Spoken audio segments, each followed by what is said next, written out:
Баршаңызға сәлем достар, мен супер келін Диана. Бүгінгі видео шығарылымда сіздермен біргелікте дәмді, тез дайындалатын муравейник десертін дайындайтын боламыз. Ең алдымен 3 жұмыртқаны шағып, қант салып, араластырып аласыздар.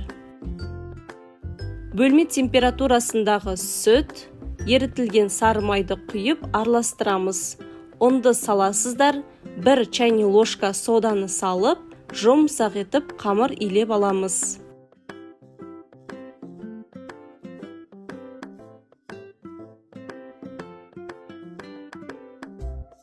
Иленген қамырды жайып аламыз.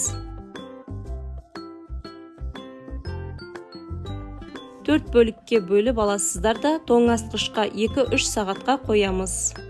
Қамыр қатқаннан кейін 2 бетін ұнға жағып, теркадан өткізіп аламыз. Ұнды қанша көп салсаңыздар, сонша жақсы қамырларыңыз жабыспай шығатын болады. Қамырды илектен өткізіп аламыз да 180 градуста 15 минутта пісіріп алатын боламыз.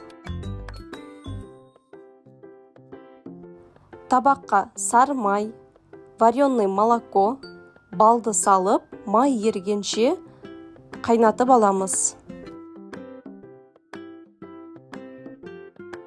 Коржиктеріміз пісіп дайын болды, табаққа салып аласыздар. Дайын болған кремді бетіне құйып араластырамыз.